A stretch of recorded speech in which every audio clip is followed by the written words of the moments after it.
a lychee. It's got some lychee on it. Oh, I love my lychee. Lychee, whatever. I swear they call it in Hawaii. They called it lychee. I said lychee for like 5 years or whatever. And everywhere else was lychee. Is that good? No. The drink? The drink is good. The lychee, not so much. What are we doing, babe? Well, love, epic adventure. Epic adventure. So today we're talking about the road so far and how it's been a little bit bumpy.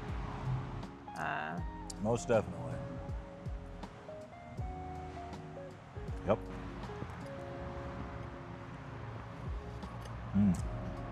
Oh, shit. It's really good. Yeah.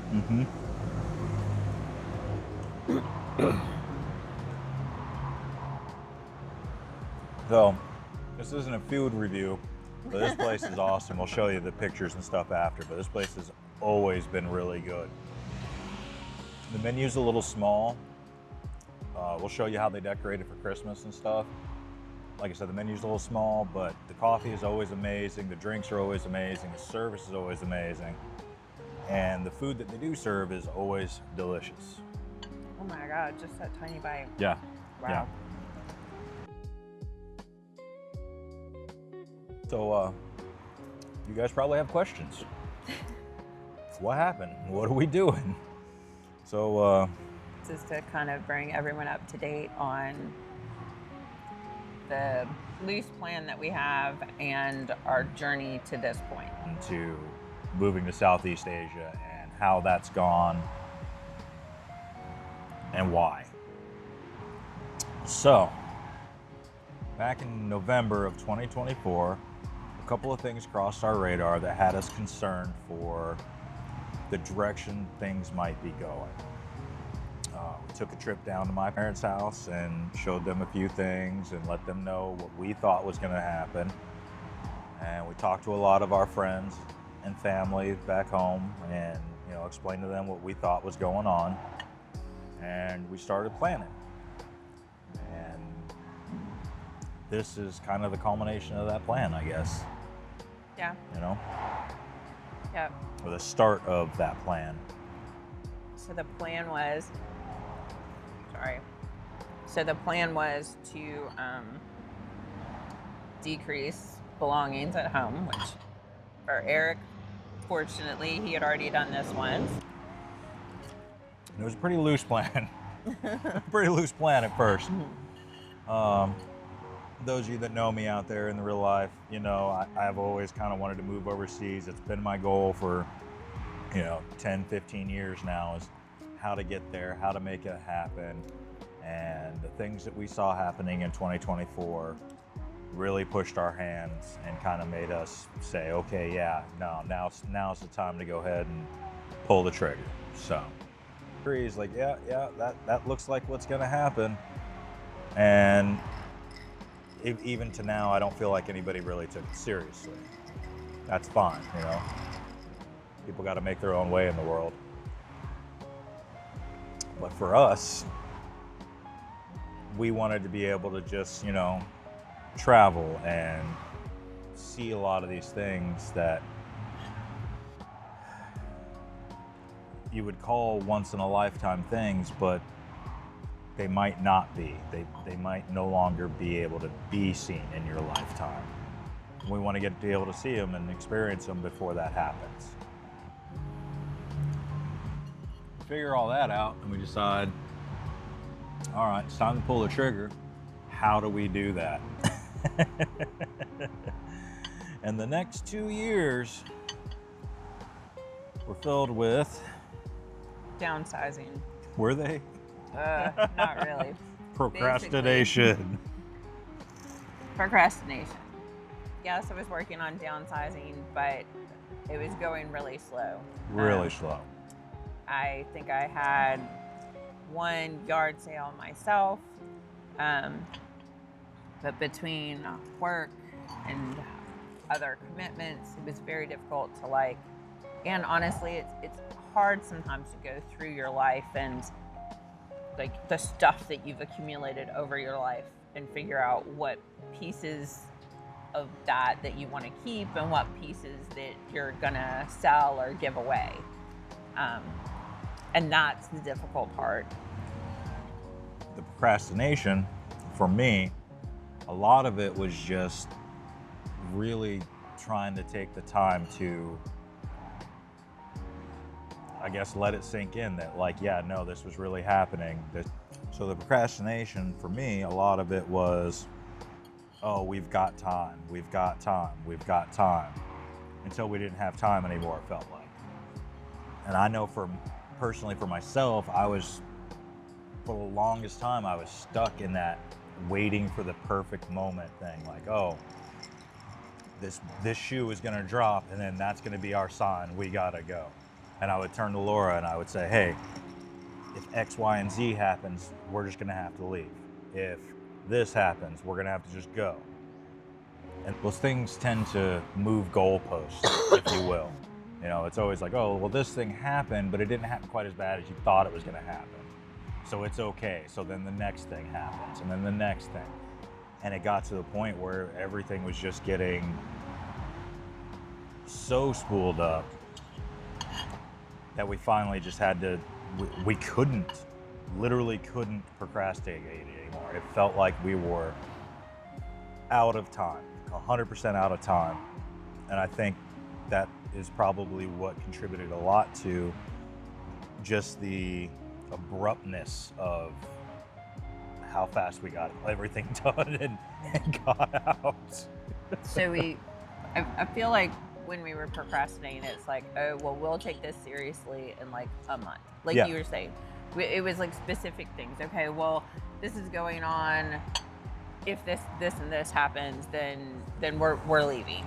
But in that meantime, while waiting for those things to happen, we weren't actively like working toward being ready to leave. We weren't moving forward at all. It didn't feel like to me. No. And so, like Eric said, it came to this point where we just kind of finally had to make that decision. No, enough things have gone on, or enough things we have seen. We're gonna go, and then we set a date. Yep.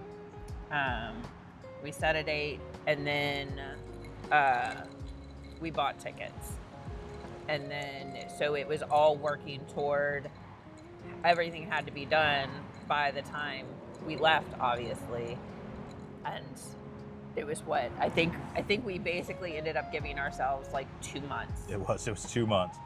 And just to be clear, the buying of the tickets, that was such a huge catalyst, because then you don't have a choice. You know, that's your dates. Unless you want to spend more money to restructure your tickets and all your plans and stuff. Once you get those tickets, that's your deadline. And so we set like a 2-month deadline, not realizing how much effort it was going to take to get everything done in 2 months. So we probably should have had 6 months. At least. We finally figured out that, it was not something that we could do on our own. We had like been listing things on Facebook Marketplace and really hadn't been getting like any responses back. So we ended up hiring an estate manager. Estate sales manager. Donna, who, thank you, she helped move us through the last 2 months, and between that and doing a couple of garage sales on our own. So I would say like the catalyst was the plane ticket, but Donna getting in there and selling a large portion of our stuff right away was the fire. That was more than the catalyst. That was the fire. That was okay, this is really happening. Things are going out of the house. We've got to do it now. Well, now we are in that mode. So Donna was the fire. Donna was the get your butts in gear, let's get it done, because she came in and she really did focus us in a direction and start moving stuff. And it was pure chaos for 2 months, just a whirlwind of people and things and happenings, and trying to get cars ready, trying to sell cars, trying to do all of these different things all at once. And it was intense. It was a lot. It was a lot. And we never would have got it done without the help of our friends, the help of our family, the help of people like Donna, even the contractors that we hired to kind of, you know, spruce up the house so that we could get it ready for a rental. Shout out Kevin. So what else we need to tell these fine people? So the plan. See the list? That was the plan. The plan was to get out, you know. And originally it was Vietnam, and that still is the plan right now. But as we got closer and closer and watching a few different videos and stuff, we figured, you know what, why don't we go ahead and see some of the things that we wanted to see before we can't. And so we decided to do a month in Bangkok and a month in Chiang Mai. We're in Chiang Mai right now, by the way. Okay. So the plan was to spend a month in Bangkok and then a month in Chiang Mai, just to have that experience. You know, Bangkok is its own thing, its own entity. I would almost hazard to say it's kind of like its own country. And Chiang Mai is just completely different. It's up in the mountains. It's a lot slower-ish. Yeah. And that kind of depends upon like where in Chiang Mai you are, Right. honestly. True. Is what we have found. But we're getting off the subject got here. off the subject there. So then, And so Da Nang is really supposed to kind of just be our home base where we settle in. It's a 3-month visa, so we can be there for 3 months, settle in a little bit, decide if that's where we want to make our home base as we try to travel and see the different things all throughout Southeast Asia. so that's a plan of places that we're planning on. That's a plan of places we're planning on. That is the plan of places. So that's the plan of places that we're going to stay. And then we started talking about jobs, trying to make this something that would be sustainable. I'm currently going to school online to get my bachelor's in nursing, hoping that I'll be able to get a TEFL and teach English in Vietnam. We've looked at some other kind of employment opportunities. There's evidently some online English classes that you can provide. We've kind of started looking at that, but we don't have a definitive plan there. Everything is chaos. Nothing is planned. Nothing is really planned. We're winging it. Let's be honest. We're winging it. That's what's really happening, folks. The fact of the matter is, we got on a plane, we got over here, we have no idea what we're doing, and we're winging it the best we can. And it's been, as Laura said, a fun road, just a bit of a bumpy road. It's been a bit bumpy. It's been a bumpy? A bit bumpy. It's been a bumpy. It's been a bit bumpy, It has been a bit bumpy. So, let's talk about why my computer won't stay on. Let's talk about this next thing on this list that I forgot about. So we kind of talked about the actual process. Yep.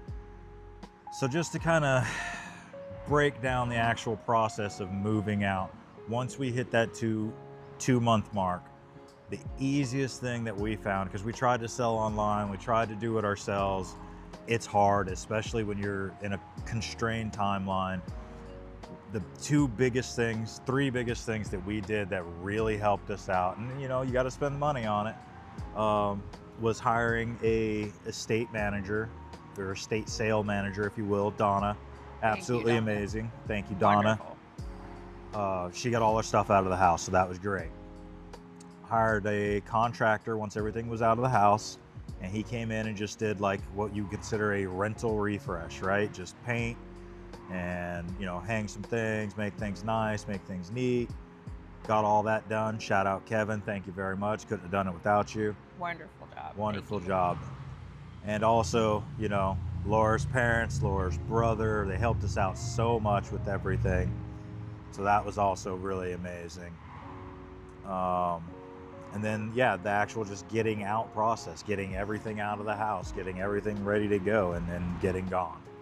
You know, there comes a time when the estate sale manager is just not able to get everything out, and especially with our time constraint being so tight, narrow. We got down to a point where she said, she did not feel that she'd be able to move anything else. And so then a lot of it's donation.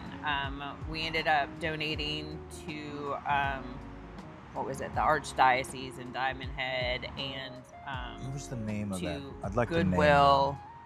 I'd like to name the church people that came through with like the 50 people. That process was wonderful, and not really sure what the name of them is right now, but when I find it, we'll put it in the description below so you'll know who we use. Yeah, actually, we can do that. We can put a link in the description. That'll work. Yeah. So we called them, basically told them what we had. She asked me, you know, about how many people, did they need boxes, whatever. And we didn't really have any answers for them because we had no concept of it. I had no idea exactly what she would need or what they would need. And I just told her we had a lot of stuff and that she probably would need a box or a truck. And so she said, okay, no problem. We set a time for her to show up. She showed up. They had like a box truck. They had like a truck and a trailer, a box truck, and I swear it was 50 people. So many volunteers. And unfortunately, that day I had another appointment, so I ended up having to leave, and Eric was in charge of the chaos. In charge. And so he'll have to tell you about the chaos, because I was fortunately and unfortunately not there, because a lot of this stuff was mine. So watching it leave the house. Yours that they took. Anyways, watching it leave the house probably would have been very emotional for me. So I'm kind of glad that Eric was able to take the lead on that. And Eric took the lead by standing outside going, holy crap, because these people showed up, and I'm telling you, they showed up with it felt like 50 people. The entire cul-de-sac was filled with cars and trailers and stuff, and they were just as nice as could be, and they came and knocked everything out, and it was absolutely wonderful. And you know, a lot of people probably look at it like, oh, well, you could have sold this, or you could have done that, you know, or the church is going to turn around and sell it at their rummage sales and stuff. And honestly, we didn't have the time for it. And at a certain point, you just have to let go of those material things. You spent $50 on that sweater, but you never wore it. It's fine. Right. Let somebody else have it. Or Stop being stingy. Yeah, or you're never going to wear it. You're never going to wear it. And honestly, for me, I would rather the church have the money from these things, because you know, they're going to use it for the good of the community. At least they're doing something. Right. Versus just throwing it in the trash. Right. So that was really nice with the church. And then, so after all that chaos, you know, we're down to a mattress on the floor, a couple of card tables, and our suitcases, and we're living out of those. Did we leave the washer and dryer? No, we'd already sold the washer and dryer, so we didn't even have washer and dryer. We didn't have nothing. So literally the night before we're supposed to leave, I get sick again. If y'all remember my first Vietnam trip, I got super, super sick on the way over there, and then ended up having to come home. That was terrible. And wouldn't you know it, we get ready to leave, and I get the exact same symptoms. And I was so, you know, we were just so nervous about leaving, so stressed out about it. I'm freaking out because I'm like, oh my God, this is gonna go exactly as Vietnam went last time. What the hell, you know?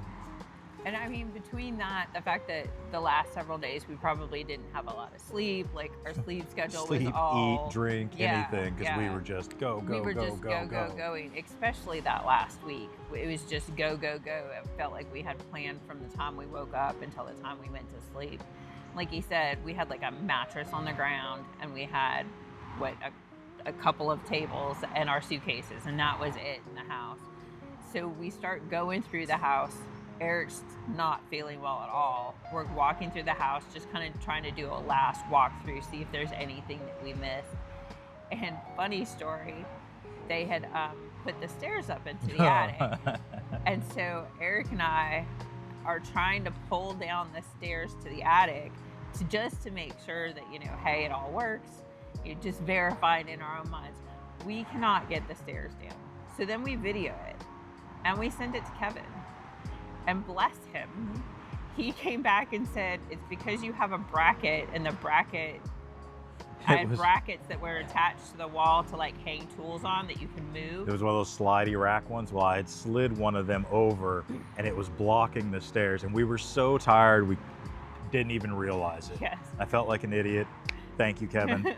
Sorry, I made you go look at that. But anyways, yeah. So, not feeling good, blah, blah, blah. Get on the plane, still not feeling great. We get into Japan and I am feeling rough. Now that was a 17-hour flight to Japan. Yes. And by the time we got off the plane, I am feeling terrible. I was still smoking at the time, well, vaping. And so I had gotten up and I, again, was feeling really, really bad. So I got up, figured I'd go vape, go to the bathroom, whatever. Did all that, and I come back and I'm walking back to Laura. We were laying on the ground out there waiting for our flight or whatever, and I almost passed out. Long story short, I almost passed out. Had to let her know. They had to get all the airport people involved. So I talked to the airport people, and I was like, he needs to go like to a hospital or a doctor. Like, is there a doctor here in the airport? Japan airport is huge. And they do have medical like clinics in the airport. However, we were just barely missing the time by when like they 10 were minutes. Open. Like 10 minutes exactly. For the nurses station people. And so they're like, okay, well, you're gonna have to go to hospital. It's like, okay, well, how do we do that? Like, so they were really kind. They rushed us through. They got, you know, our little visa stamped entry and everything, and got us a taxi to this ER hospital thing somewhere in Japan. I don't even know where it was, because it's like 3 o'clock in the morning or something, or 10 o'clock at night or whatever. Anyway, long story short, they didn't find anything. Oh no, they found my electrolytes were low. Did they find that? I think so. I think so, in Japan. Which has been a kind of a reoccurring problem of mine, is where I keep having these wonky electrolytes and they make me feel like garbage, and then I go get it a IV and I would start feeling better. Well, unbeknownst to me, that was just the start. Yes. So long story short, ended up in Bangkok, still having health problems. They've been going on and off and on and off. Sometimes it's good, sometimes it's bad. I have, you know, a week here where everything's fine, and then all of a sudden I'm feeling terrible again. Been to numerous doctors, ended up spending quite a bit of money on doctors here recently that I did not anticipate, but that's okay. I guess the big takeaway really is I have a essentially clean bill of health. There's nothing serious, nothing, even though I felt like I was dying. No, I'm not dying. So, okay, there, I'm not dying. That's the important part, okay? As far as we know. I mean, I've had a lot of scans and a lot of stuff, and nobody knows what's going on, but it has kind of put a damper on this trip and on what we had planned for this whole YouTube thing. So what you're gonna see from here kind of on out after this video will be some videos still from Bangkok that I never got around to doing, and, you know, some probably real short, disjointed stuff that I just, where like we had a plan, we were gonna go out and shoot, and then I'd start feeling bad and we'd have to go home. And it's been, you know, it's 100% on me. It's just, I just haven't been feeling good. So stay tuned things are going to be a little out of sync for a while as we kind of get back. I've been feeling better, so hopefully that influences things, and then we can kind of get a handle on it. Unfortunately, we have not got to explore Chiang Mai as much as we wanted to. We did quite a bit of exploring in Bangkok. We did a lot of the Wats, a lot of the temples, ferry rides and stuff. But long story short, we're gonna do our best. We'll see what happens. Yeah. Y'all reach out and tell us what you want to see. And we love you. We love you.